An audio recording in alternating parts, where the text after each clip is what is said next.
நம்ம எல்லாருக்குமே தெரியும் ஈரானுக்கும் இஸ்ரேலுக்கும் வந்து வார் ரொம்ப தீவிரமாக போயிட்டு இருக்கு. அதுக்கான பல காரணங்கள் வந்து நிறைய யூடியூப் சேனல்ஸ் நியூஸஸ்ன்னு சொல்லிட்டு நமக்கு வந்துக்கிட்டே இருக்கு, அப்டேட்ஸ் வந்துக்கிட்டே இருக்கு. இப்போ நாம எதுக்கு இதை பற்றி பேசுகிறோம் அப்படின்னா, ஆக்சுவலி வந்து மற்ற பிரச்சனைகள் ஏதோ ஒரு இடத்துல நடக்குது, நமக்கு அதுக்கு சம்மந்தம் இல்லை அப்படின்ற மாதிரி வந்து இந்த விஷயத்த நம்ம வந்து ஒதுக்கிட்டு போக முடியாது. ஏன்னா வந்து இதுல வந்து நம்மளோட வாழ்க்கையும் நம்மளோட ஒரு ஒரு பாக்கெட் மணியும் வந்து இதுல சம்மந்தப்பட்டிருக்கு. குறிப்பா வந்து அமெரிக்க டாலர் அப்படின்ற அதுக்கு ஏதாவது ஒரு அமெரிக்க டாலர் வீக் ஆனாலும் சரி, ஸ்ட்ரென்த் ஆனாலும் சரி, நம்மளோட இந்தியன் கரன்சி வந்து டைரக்டாவே அஃபெக்ட் பண்ணும். ஏன்னா வந்து நம்மளோட இம்போர்ட் எக்ஸ்போர்ட்ஸ் வந்து அந்த அளவுக்கு அங்கே நம்ம இன்னும் பண்ணிட்டு இருக்கோம். நம்ம ஐடி செக்டர்ஸ் மேஜர் எல்லாமே வந்து பார்த்தீங்க அப்படின்னா இன்னும் அமெரிக்காவில் தான் நிறைய கம்பெனிஸ்லேருந்து இன்வெஸ்டர்ஸ்லேருந்து எல்லாமே அங்கே இருக்காங்க அப்படின்றது எல்லாருக்குமே தெரியும். சரி, இப்போ இந்த போர் காரணங்களை வந்து முதல்ல வந்து ஆஹ், பல காரணங்கள் சொல்லிட்டு இருக்காங்க. நமக்கு வந்து நியூஸஸ்ல வருது, யூடியூப்ஸ்ல வந்து ஒரு ஒரு காரணம் ஒரு ஒரு ரீசன் சொல்லிட்டு இருக்காங்க. தினமும் நிறைய அப்டேட்ஸ் வந்துட்டு இருக்கு. நான் என்னோட பார்வையில இருந்து ஒரு 8 விதமான முக்கியமான காரணங்கள் வந்து இதுக்கு பின்னாடி இருக்கலாம் அப்படின்ற மாதிரி முதல்ல இதை வந்து பார்க்குறேன். நான் அந்த 8 விதமான காரணங்கள் சொல்லிட்டு அதுக்கப்புறம் வந்து இதுல இருந்து நம்ம என்ன பண்ணலாம், நமக்கு நம்மளோட எப்படி பாதிக்குது அப்படின்றத நம்ம இதை புரிஞ்சுக்கிறதுக்கு ஒரு உதவியா இருக்கும் அப்படின்னு நம்புறேன். சரி, நான் இப்போ அந்த காரணங்களை வந்து முதல்ல ஒன்று ஒன்றா பார்க்கலாம். நம்ம பொதுவாக வந்து முதல்ல நமக்கு வந்து நியூஸ்ல வந்தது என்ன அப்படின்னா, ட்ரம்ப் வந்து அறிவிச்சிருந்தாரு அமெரிக்காவில் வந்து ஈரான் வந்து அணு ஆயுதம் வச்சிருக்காங்க, அந்த அணு ஆயுதத்தை வந்து நாங்கள் வந்து அழிக்க போகிறோம், அவங்க வந்து அதை யூஸ் பண்ணக்கூடாது, அவங்க வந்து ஒத்து வரல அப்படின்னா நாங்கள் வந்து போர் தொடுக்க போகிறோம் அப்படின்ற மெயின் ரீசன், இந்த ரீசன் சொல்லி தான் வந்து அங்கே ஆக்சுவலி வந்து போர் ஆரம்பிச்சாங்க. ஏற்கனவே வந்து ஒரு 20 வருஷமா வந்து இது அப்படியே இதுவாகிட்டு இருந்தாலும் இப்போ ரீசெண்டாக ஆரம்பிச்சதுக்கான காரணங்கள் வந்து பார்த்தீங்கன்னா, மிசைல் விட்டு அடிக்கிறதுக்கான ரீசனாக பார்த்தீங்க அப்படின்னா ஃபர்ஸ்ட் வந்து இந்த இந்த காரணம் தான் சொல்லிட்டு வந்து போரை தொடங்கினாரு. சரியா?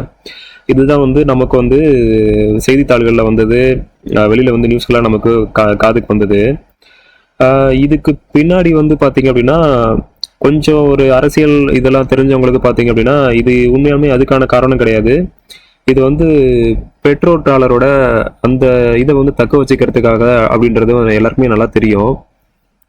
அது என்ன பெட்ரோ டாலர் அப்படின்னா, இது கொஞ்சம் நம்ம ஒரு 50 வருஷம் முன்னாடி போனாதான் வந்து இது என்னன்னு புரியும். கிட்டத்தட்ட 1970 வந்து நிக்சன் அப்படின்றவர் வந்து அந்த டைம்ல அமெரிக்காவில் வந்து பிரசிடெண்டா இருக்கும்போது அந்த டைம்ல தான் வந்து அந்த கோல்டு ஸ்டாண்டர்ட் வந்து உடச்சி விட்டாரு. கோல்டு ஸ்டாண்டர்டை உடைச்சிட்டு அதுக்கப்புறம் எதை வந்து கோல்டு ஸ்டாண்டர்ட்னா என்னன்னா, இப்போ ஒரு ஒரு ஒரு பவுண்ட் கோல்டு இருக்குன்னா, ஒரு கிரவுண்ட் கோல்டு இருக்குன்னா அதுக்கு ஈக்குவலான பணம் மட்டும் தான் அச்சடிக்கலாம் அப்படின்ற மெத்தட் தான் வந்து முன்னாடி எல்லாரும் ஃபாலோ பண்ணிட்டு இருந்தாங்க. முதல்ல அமெரிக்கா தான் வந்து 1970 அந்த ஸ்டாண்டர்ட் இல்லைன்னு சொல்லிட்டு உடைச்சாங்க. என்ன காரணத்துக்காக உடைச்சாங்க அப்படின்னா, இவங்களுக்கு பின்னாடி வந்து அப்பயே வந்து இவங்க தெளிவாக வந்து பிளான் போட்டிருக்காங்க. அரபிக் கண்ட்ரீஸ்ல எல்லாத்தையுமே இப்போ ஆயில் வந்து கண்டுபிடிச்சாச்சு. ஸோ வந்து ஆயில் எல்லாத்தையுமே அவங்க கூட ஒரு அக்ரிமெண்ட் போட்டாச்சு. நீங்க வந்து எல்லாமே வந்து செல் பண்றது எல்லாமே வந்து டாலர்ல பேஸ்ல தான் செல் பண்ணணும். உங்களுக்கு நாங்க எடுத்து கொடுப்போம், அந்த ஆயில் எடுத்து கொடுக்கறதுக்கு ஹெல்ப் பண்ணுவோம், ப்ளஸ் வந்து உங்களுக்கு ராணுவ பாதுகாப்பு கொடுப்போம் அப்படின்னு வந்து சொல்லிட்டாங்க. ஸோ அதனால மெயினாக வந்து ஃபர்ஸ்ட் வந்து சவுதி அரேபியா, அப்புறம் அதை சுற்றி இருக்க நாடுகள் எல்லா நாடுகளுமே வந்து மிடில் ஈஸ்ட் நாடுகள் எல்லாமே வந்து இந்த ஒப்பெக்ன்ற ஒரு அமைப்பை ஏற்படுத்தி அது மூலயமா வந்து அமெரிக்கா வந்து எண்ணெய் எடுத்து தரும், எண்ணெய் எடுத்துட்டு அவங்களோட டாலர்ல வந்து நீங்க வந்து சேல் பண்ணணும், உங்களுக்கு குறிப்பிட்ட பர்சன்டேஜ் வந்து திரும்ப ரிட்டர்ன் வந்து கொடுப்போம் அப்படின்ற மாதிரி வந்து ஸ்டார்டிங்ல ஒரு அக்ரிமெண்ட் போட்டாச்சு. அவங்களும் அந்த டைம்ல வந்து எண்ணெய் எண்ணெய் இருக்குது விளைஞ்சு எண்ணெய் எடுக்க தெரியாது அவங்களுக்கு, அதனால வந்து அவங்களும் ஓகே சொல்லிட்டாங்க. அது மூலயமா வந்து மிகப்பெரிய ஒரு பவரான ஒரு பொருளாதாரத்தை வந்து இது பண்ணிட்டே இருந்தது, அமெரிக்கா தக்க வச்சுட்டே இருந்தது. அதுவும் இல்லாமல் இப்போ அரபிக் கண்ட்ரீஸ்ல வந்து அவங்க எடுத்தாலுமே அவங்க வந்து அந்த பெட்ரோல் இது எண்ணெயை விற்று சம்பாதிச்சாலுமே அவங்களும் எங்கே போய் இன்வெஸ்ட் பண்ண வேண்டியதாக இருந்தது அப்படின்னா அவங்களும் வந்து அமெரிக்காவில் தான் இன்வெஸ்ட் பண்ணாங்க. ஸோ பெரும்பான்மையான மிடில் ஈஸ்ட் கண்ட்ரீஸோட பெரும்பான்மையான எல்லாத்தோட இன்வெஸ்ட்மெண்ட்டும் எல்லாத்தோட சேவிங்ஸும் எதில் இருந்தது பார்த்தீங்க அப்படின்னா அமெரிக்க டாலரில் தான் இருந்தது. அஃப்கோர்ஸ் வந்து எந்த நாடு வந்து என்ன வாங்கணும் விற்கணும் அப்படின்னாலும் கண்டிப்பாக வந்து பெட்ரோலில் தான் அந்த டாலரில் தான் வந்து இது பண்ணி ஆகணும் அப்படின்ற சுச்சுவேஷன் இருந்ததுனால உலக நாடுகள் ஃபுல்லாகவே வந்து அவங்களோட கரன்சியில் வந்து பெரும்பான்மையான யூஎஸ்டியை வந்து ஹோல்ட் பண்ணி வைக்க வேண்டிய சுச்சுவேஷன் இன்ன வரைக்குமே இருக்குது. என்னதான் வந்து இப்போ ரஷ்யா சைனா வந்து எல்லாமே அவங்களோட ஓன் கரன்சியில் ட்ரேட் பண்ண ஆரம்பித்தாலும் இன்ன வரைக்கும் பார்த்தீங்க அப்படின்னா பெரும்பான்மையான கரன்சிஸ் வந்து மார்க்கெட் ரன் ஆகிறதா இருக்கட்டும், ப்ளஸ் வந்து எண்ணெய் வளமாக இருக்கட்டும், எல்லாமே வந்து யூஎஸ் டாலர் நம்பி தான் வந்து இன்னமும் இருந்துட்டு இருக்கோம். இன்னமும் அந்த ஸ்டாண்டர்ட் வந்து முழுசாக உடையல. சரியா? இப்போ ரீசெண்டாக பார்த்தீங்க அப்படின்னா அந்த சவுதி வந்து நான் சொன்ன மாதிரி 1970 போட்ட அந்த அக்ரிமெண்ட் வந்து ரீசெண்டாக வந்து அந்த ஒரு 50 வருஷத்துக்கான அக்ரிமெண்ட் வந்து முடிஞ்சிருச்சு. இப்போ அது முடிஞ்ச உடனே என்ன பண்ணுறாங்க அப்படின்னா அவங்க வந்து எல்லாருமே ஓன் கரன்சியில் நம்ம ஏன் டாலரில் செல் பண்ணணும்னு சொல்லிட்டு சைனா, அந்த மாதிரி இந்தியா பெரிய பெரிய கண்ட்ரிக்கெலாம் வந்து அவங்களோட ஓன் டாலர்லேயே வந்து அவங்க யுவானை வாங்கிட்டு, சைனாவோட யுவானை வாங்கிட்டு இவங்க கரன்சியில் வந்து இப்படி ரியாலில் வந்து இப்படி மாற்றி இது பண்ணிக்கலாம், லோக்கல் கரன்சி யூஸ் பண்ணிக்கலாம், நம்ம வந்து டாலர் யூஸ் பண்ண வேணாம் அப்படின்ற ஒரு முடிவுக்கு வந்து ஸ்டேஜ் எல்லாருமே வந்துட்டாங்க. சைனாவும் ஆல்ரெடி அதுக்கான திட்டங்களை போட்டு தான் வந்து அவங்களும் அவங்க ஓன் கரன்சியில் தான் வந்து ரொம்ப வருஷமாகவே கிட்டத்தட்ட ஒரு 5-6 வருஷமாகவே இது மாதிரி ட்ரேட் பண்ணிட்டு இருக்காங்க. வெனிசுலா கிட்டேயும் அவங்ககிட்டயும் அப்படி தான் வாங்கிட்டு இருந்தாங்க, ப்ளஸ் வந்து ரஷ்யா கிட்டேயும் அப்படி தான் வாங்கிட்டு இருக்காங்க, ப்ளஸ் ஈரான் கிட்டேயும் வந்து அப்படி தான் எண்ணெய் வாங்கிட்டு இருக்காங்க. இந்தியாவுமே ஆல்ரெடி வந்து ரஷ்யா கிட்டேருந்து டைரெக்டாக ருப்பியில் தான் வாங்கிச்சு, உங்களுக்கு இடையில தெரியும். இப்போ அந்த ஒரு பிரச்சனை சர்ச்சை போயிட்டு இருந்தது. இது போல் வந்து பண்ணிட்டு இருந்தனால இப்போ வந்து என்ன ஆகுதுன்னா எல்லாருமே வந்து டாலர் ஆதிக்கத்தை வந்து கொஞ்சமாக குறைஞ்சிட்டு இருக்கு. ப்ளஸ் வந்து ஆல்ரெடி உங்களுக்கு தெரியும் யூஎஸ்ட வந்து கிட்டத்தட்ட 39 ட்ரில்லியன் வந்து இப்போ வந்து கடனில் இருக்கு. ஸோ இப்படி போயிட்டு இருக்க டைமில் பெட்ரோ டாலர்ன்ற ஒரு அங்கீகாரம் தான் வந்து அவங்களுக்கு வந்து இன்னமும் வந்து அந்த கரன்சியை வந்து எல்லாரும் ஹோல்ட் பண்ணி வச்சுட்டு இருக்கிறதுக்கான ஒரு சாத்தியக்கூறா இருக்கு. ஸோ இப்போ அதுக்கு மேலே இந்த பெட்ரோ டாலர்ன்ற அந்த இது கான்செப்ட் உடஞ்சிருச்சு அப்படின்னா யூஎஸ் டாலருக்கு வந்து சுத்தமாக ஒரு என்ன சொல்கிறது வேல்யூவே இல்லாமல் போயிடும். இன்வெஸ்டர்ஸும் அதிகமாக வரமாட்டாங்க. எல்லாருமே ரிசர்வ் பண்ணி வச்சிருக்க யூஎஸ் டாலரையும் வந்து திரும்ப அவங்க வந்து செல் பண்ணுற மாதிரி இல்லை கொடுத்து மாற்றுற மாதிரி ஆகிடும். அப்போ வந்து இன்னமும் பொருளாதாரம் ரொம்ப அடி வாங்கிடும். அப்படின்ற காரணத்துக்காக இந்த போரை வந்து இது பண்ணி இது மூலயமா வந்து பார்த்தீங்கன்னா திரும்ப வந்து இந்த ஒபெக் நாடுகள், அதாவது சவுதி அரேபியா, அப்புறம் குவைத்து, கர்த்தார், இந்த மாதிரி நாடுகள்லாம் வந்து திரும்ப வந்து இந்த பெட்ரோ டாலர் இதை வந்து தொடரணும். இப்போ ஈரானை வந்து ஆட்சியை பிடிச்சிட்டோம் அப்படின்னா அவங்களோட எண்ணெய் வளத்தையும் நம்ம எடுத்துட்டோம் அப்படின்னா இந்த இது வந்து தொடர்ந்துட்டு இருக்கும். இன்னொரு 20 வருஷம் 30 வருஷத்துக்கு இது பிரச்சனை இருக்காது. இப்போ இந்த கடன் சுமையிலேருந்து மீள்றதுக்கு இதே ஒரு வழி அப்படின்ற மாதிரி இது ஒரு காரணமும் பார்க்கப்படுது. சரியா, இது 2வது காரணம்.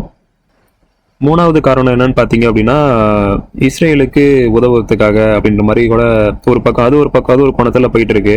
ஆக்சுவலி அமெரிக்காவுக்கும் ஈரானுக்கும் வந்து என்னதான் வந்து இந்த மாதிரி அவங்க வந்து ஈரானை வந்து முதல்ல எதுக்கிறதுக்கான காரணம் என்ன அப்படின்னா அவங்க வந்து ஓன் கரன்சியில் ஒரு 20 வருஷமாகவே வந்து அந்த அல் காமினின்ற முன்னாடி இறந்தவர் வந்து பார்த்தீங்கன்னா அவரும் வந்து பார்த்தீங்கன்னா ஒரு 20 வருஷமாகவே கிட்டத்தட்ட அமெரிக்கா பக்கம் வச்சுட்டு அவங்க டாலரில் இல்லாமல் அவங்களோட கரன்சியில் அவங்க வந்து வர்த்தகத்தை பண்ணிட்டு இருந்தாங்க. இது வந்து ஆல்ரெடி ஒரு வீடியோ போட்டிருந்தேன். அப்படி என்னதான் அவங்களோட கரன்சியில் வந்து அவங்க ட்ரேட் பண்ணிட்டு இருந்தாலும் அமெரிக்கா வந்து ஒதுக்கிட்டு அமெரிக்கா டாலரில் பண்ணாமல் அவங்க ஓன் கரன்சியில் பண்ணிட்டு இருந்தாங்க. அப்போல்லாம் வந்து இது பண்ணாமல் இப்போ திடீர்னு வந்து இது பண்ணுறதுக்கான காரணம் என்னென்னா இஸ்ரேலுக்கும் உங்களுக்கு நல்லா தெரியும், இஸ்ரேலுக்கும் மற்ற சுற்றி இருக்க பாலஸ்தீனோ சரி, காசாவோ சரி, எல்லா நாடுகளுக்குமே வந்து பார்த்தீங்கன்னா மிடில் ஈஸ்ட் நாடுகளுக்கு எல்லாருக்குமே வந்து ரொம்ப எதிரியாக இருக்கிறது பார்த்தீங்கன்னா இவங்க தான்.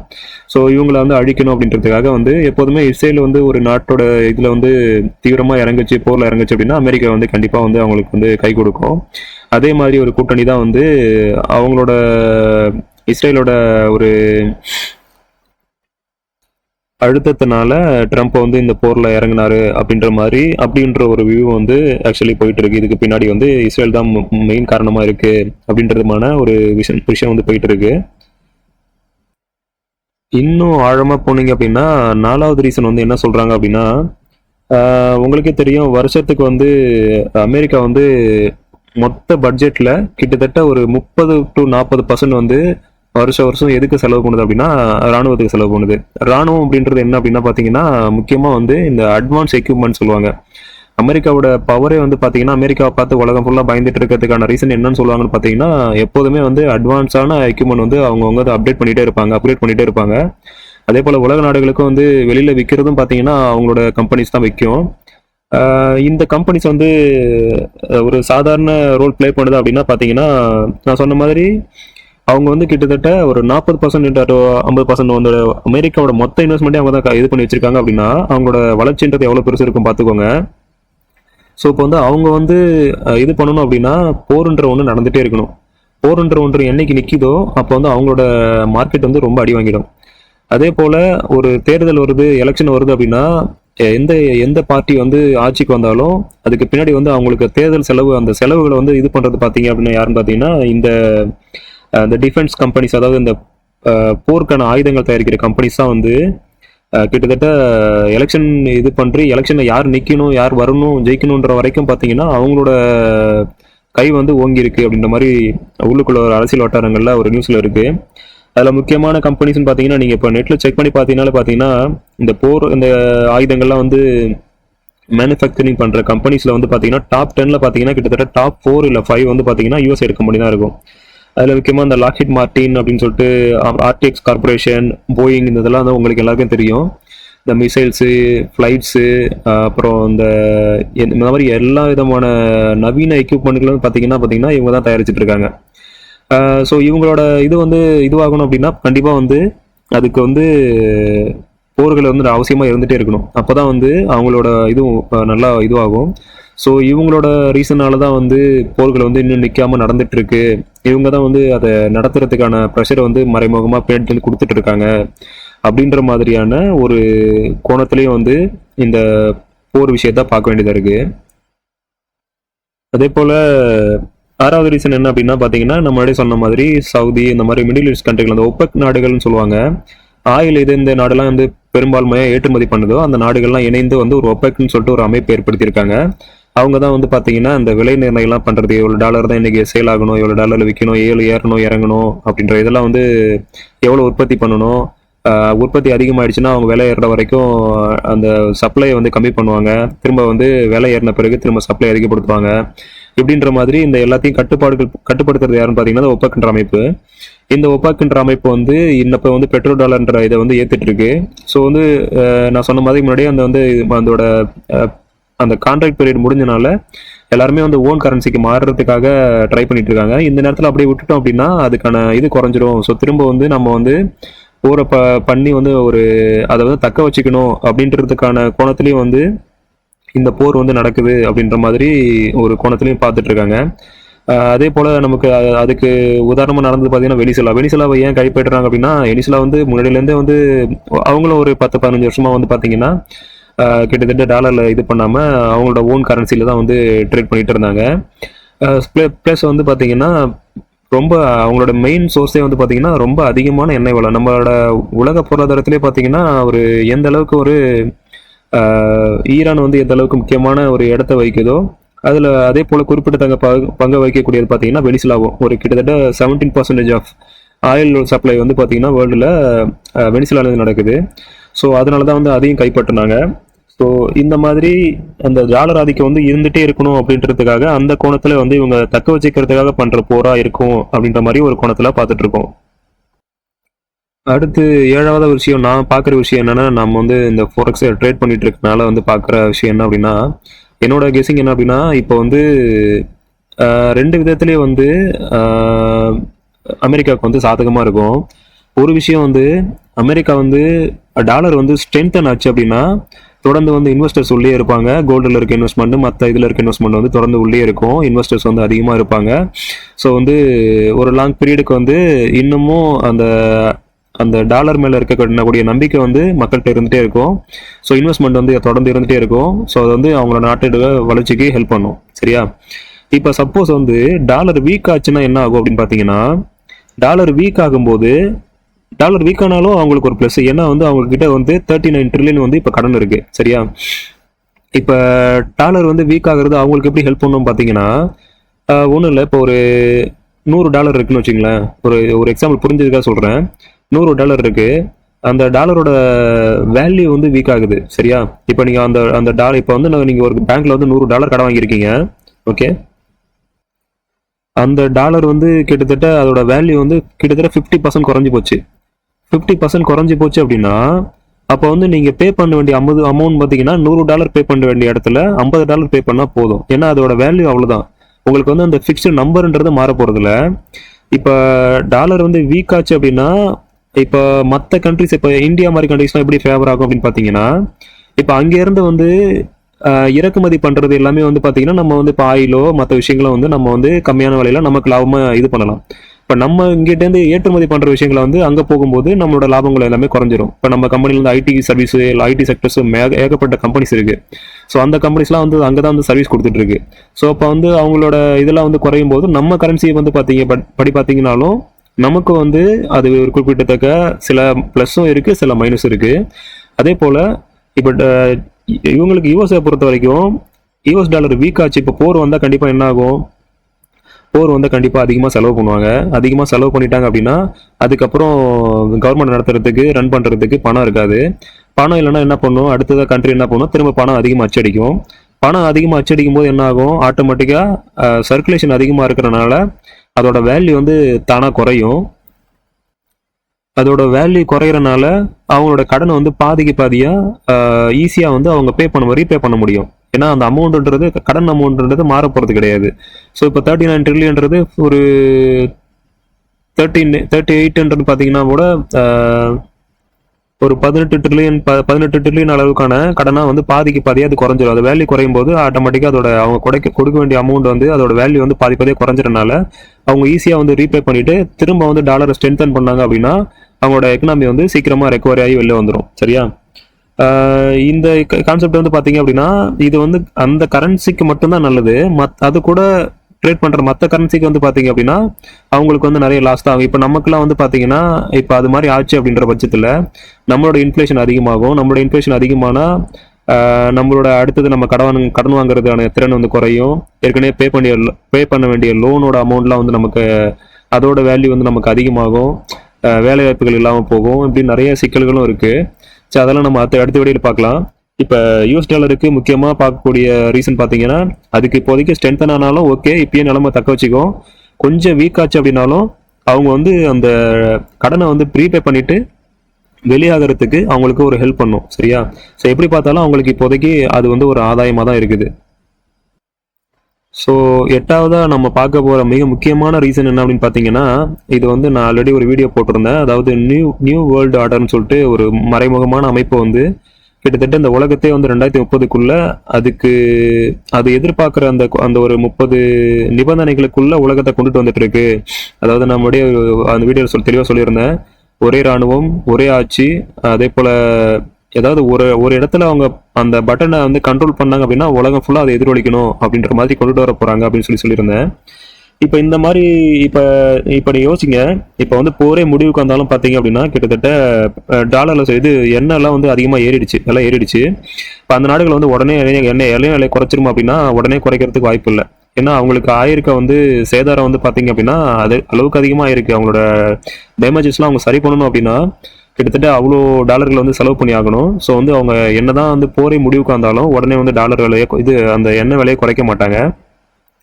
ஆயில் விலை 115 வெளியில் $115 எப்படி இருக்குன்னா 110, 100 அப்படி அந்த ஸ்டேஜ்லேயே வந்து நின்றுரும். இப்போ அப்படி இருக்கும்போது என்ன பண்ணும்? அதுக்கான வாங்கக்கூடிய திறனுக்கான நம்மளோட விலைவாசிகளும் எல்லாமே அதிகமாகும். இப்போ அந்த நாடுகள் என்ன பண்ணும்? அந்த நாட்டோட கடனை சமாளிக்க முடியாமல் என்ன பண்ணும்? அடுத்து வந்து பணம் அதிகமாக அச்சடிக்கும். பணம் அதிகமாக அச்சடிச்சிச்சு அப்படின்னா அதோட இன்ஃப்ளேஷன் வந்து அதிகமாகும். இன்ஃப்ளேஷன் அதிகமாகும் போது இன்னும் வந்து அவங்களோட நிலைமையை சமாளிக்கிறதுக்காக வெளியிலேருந்து அதிகமாக வேர்ல்டு பேங்க்லேருந்து அதிகமாக கடன் வாங்குற மாதிரி வரும். அப்புறம் அவங்க வட்டி விகிதத்தை ஏற்றுற மாதிரி வரும். அதனால வந்து அவங்க லோனை திருப்பி செலுத்த முடியாமல் போகும். இப்போ திருப்பி செலுத்த முடியாமல் போச்சு அப்படின்னா கடைசியில் வந்து அவங்க என்ன சொல்கிறாங்களோ அதை கேட்டு தான் ஆகணும். அவங்க சொல்கிற திட்டங்களை அறிமுகப்படுத்தி அதை நடைமுறைப்படுத்தி தான் ஆகணும் அப்படின்ற நிலைமைக்கு வந்து நாம் வர மாதிரி இருக்கும். இந்த 8 விதமான ஃபேக்டர்ஸ் வந்து இதுக்கு பின்னாடி இருக்கு. இப்ப நான் சொன்ன காரணங்களை பார்த்தீங்கன்னா உங்களுக்கே நல்லா தெரியும். ஒரு காரணமும் வந்து பார்த்தீங்க அப்படின்னா ஒரு தொடர்ச்சியா, அதாவது ஒரு கோணத்துலேருந்து பார்த்தீங்க அப்படின்னா ரொம்ப இதுக்கு பின்னாடி இன்னும் இது மட்டும்தானே பார்த்தீங்கன்னா இதுக்கு பின்னாடியும் நிறைய காரணங்கள் இருக்கு. இதுக்கு பின்னாடி நிறைய கோணங்களை நம்ம வந்து அலசலாம். இதை நான் எதுக்காக சொல்றேன் அப்படின்னா நாம வந்து வெறும் நியூஸ்ல காட்டுற ஒரே ஒரு விஷயத்த இதுக்கு ட்ரம்ப் இது பண்ணிட்டு இருக்காரு. ட்ரம்ப் வந்து ஒன்றும் தெரியாம இது பண்ணிட்டு இருக்காரு. அவர் வந்து அவரோட சுயநலத்துக்காக அவர் வந்து பண்ணிட்டு இருக்காரு அப்படின்னு நம்ம சொல்றோம்.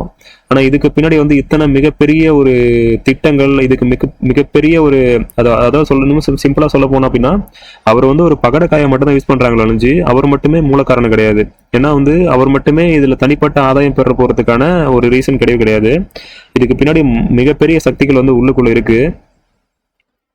ஸோ இப்போ வந்து ரொம்ப ஹாட் டாப்பிக்காக போயிட்டு இருக்குது பார்த்தீங்கன்னா இப்போ வந்து இந்த ஹார்மூஸ் அப்படின்னு சொல்லக்கூடிய ஜலசந்தின்னு சொல்லுவாங்க. அதாவது அதோட ஈரானோட நிலப்பரப்பை வந்து கரெக்டாக வந்து இந்த ஒரு குறுகலான பாதை எங்கே இருக்குதோ நம்ம மொத்த நாடுகளோட மேற்கத்திய கிழக்கத்திய நாடுகளோட வர்த்தகம் வந்து எங்கே வந்து மெயினாக வந்து கனெக்ட் ஆகுதோ அந்த இடம் பார்த்தீங்கன்னா ஈரானோட கண்ட்ரோலில் இருக்குது. நம்ம பிக்சரில் இருக்க மாதிரி இந்த இடத்த வந்து கைப்பற்றுறதுக்காக தான் வந்து மிகப்பெரிய போர்களை வந்து இது அவரோட டார்கெட்டாக இருக்கிறது பார்த்தீங்கன்னா இந்த இந்த இடத்த கைப்பற்றணும் அப்படின்றது மாதிரி தான். இந்த இடம் தான் இவங்களுக்கும் ஒரு மெயின் ஸ்ட்ராங் பாயிண்டாக இருக்குது. இப்போ இந்த இடத்த கடக்கணும் அப்படின்னா எல்லா நாடுகளுமே வந்து ஈரான பர்மிஷன் இல்லாமல் கடக்க முடியாது. இப்போ போர் பதற்றம் அதிகமாக. ஸோ இப்போ இந்த இடத்துக்காக தான் வந்து மெயினாக இதை பிடிக்கணும் அப்படின்றதுக்காக தான் அமெரிக்கா போராடிட்டு இருக்கு. இதை வந்து விட்டுறக்கூடாதுன்றதுக்காக தான் ஈரானை வந்து தக்க வச்சுட்டு இருக்கு. இந்த போர் வந்து மெயின் ரீசனாக பார்த்தீங்கன்னா இதை வச்சு தான் வந்து மூவ் ஆகிட்டு இருக்கு. ஸோ இப்போ இதை தான் தடை பண்ணிட்டாங்க. இதை தடை பண்ணனால தான் வந்து உலக நாடுகள் எல்லாமே வந்து எண்ணெய் வளம் எதுவுமே அவங்களோட சரக்கு போக்குவரத்து எதுவுமே கொண்டு போக முடியாமல் மருந்துகள்லேருந்து முக்கியமான எண்ணெய்கள்லேருந்து எண்ணெய் வளத்திலேருந்து எந்தவித கண்டெய்னர்ஸும் எந்தவித கப்பலுமே மூவ் ஆக முடியுமா எல்லா கப்பலுமே வந்து இங்கே ஒதுங்கி நிற்கிது. இப்போ இதை வந்து தவிர்த்துட்டு வேற வழியாக போகணும் அப்படின்னா கிட்டத்தட்ட 2000 3000 கிலோமீட்டர் வந்து எக்ஸ்ட்ராவாக வந்து அவங்க வந்து வேற வழியை பயன்படுத்தணும் அப்படின்னா 3000 கிலோமீட்டர் எக்ஸ்ட்ரா சுற்றுற மாதிரி இருக்கும். ஸோ இப்போ இந்த 3000 கிலோமீட்டர் எக்ஸ்ட்ரா சுற்றுற மாதிரி இருந்ததுன்னா அதுக்கான ஆயில் செலவு, டிரான்ஸ்போர்ட்டேஷனு, எல்லா இதுவுமே வந்து பார்த்தீங்கன்னா நமக்கு வந்து அந்த சார்ஜஸ் எல்லாமே வந்து மக்களோட கடைசியில் கன்சியூமர் கையில் தான் வரும். கன்சியூமர் கையில் வரும்போது இது வழியாக போகிற எல்லா பொருட்களுக்குமே வந்து பார்த்தீங்கன்னா அந்த செலவுகள் வந்து ரொம்ப அதிகமாகும். அது வந்து யார் தலையில் விடியும்னா நம்மளோட சாமானிய மக்கள் நம்ம தலையில் தான் விடியும். ஒரு பெட்ரோல் டீசல் விலையாகிறதா இருக்கட்டும், ஒரு காய்கறி விலையேறதா இருக்கட்டும், ஒரு டிரான்ஸ்போர்ட்டோட விலையை இதுவாகிறதா இருக்கட்டும், எல்லாமே ஃப்ளைட் டிக்கெட்லேருந்து எல்லாமே பார்த்தீங்கன்னா A to Z வந்து பார்த்தீங்கன்னா எல்லாத்தையுமே இது அஃபெக்ட் ஆகும். ஸோ வந்து இதை வந்து நம்ம வந்து எங்கேயோ நடக்கிற ஒன்று நமக்கு இதுக்கு சம்மந்தம் இல்லை அப்படின்னு கடந்து போக முடியாது. அதே போல் ஒரு போருக்கான காரணன்றது வெளியில் காட்டப்படுற, ஒரு யூடியூப்பில் காட்டப்படுற, ஒரு நியூஸில் காட்டப்படுற ஒரே ஒரு காரணம் மட்டும்தான் அது இருக்குது அப்படின்னு பார்த்தீங்கன்னா, இப்போ நான் ஒரு எக்ஸாம்பிளுக்காக தான் சொன்னேன். ஒரு 8 விதமான கோணங்கள் சொன்னால் இன்னும் எத்தனையோ விதமான கோணங்கள் இதுக்குள்ள பின்னாடி நடக்கக்கூடிய உண்மைகள் வந்து இன்னமும் ஆழமாக பார்க்க பார்த்தீங்கன்னா இன்னமும் ஆழமாக பேசிகிட்டே போகலாம். பட் வந்து எப்போதுமே வந்து ஒரு விஷயத்த என்னைக்கு வந்து வெளியே நியூஸில் காட்டுறதுனால இது மட்டும்தான் நடக்குது அப்படின்றத மட்டும் நம்ம எடுத்துக்க கூடாது. அது வந்து நம்மளை எந்த அளவுக்கு பாதிக்கலாம், அதுலேருந்து நம்ம அதை தற்காத்துக்கிறதுக்கு என்ன பண்ணணும் அப்படின்றத நம்ம அடுத்த ஸ்டெப்பை யோசிக்கணும்.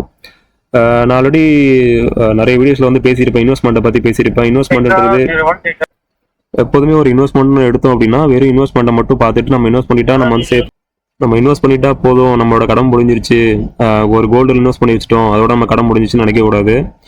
ஸோ அதை எப்படி வந்து ஒரு என்ன சொல்கிறது, உண்மையாலுமே அது நமக்கு யூஸ்ஃபுல்லான இன்வெஸ்ட்மெண்ட்டாக இருக்குமா, அப்படி வந்து ஒரு சுச்சுவேஷன் வந்ததுன்னா எந்த இன்வெஸ்ட்மெண்ட்டை எதில் டைவர்சிஃபை பண்ணி அதை வந்து எதில் மாற்றி நம்ம வந்து வச்சுக்கணும் அப்படின்ற விஷயங்களெல்லாம் அந்த இன்னொரு வீடியோவில் பேசுவோம். எல்லோருக்கும் நன்றி.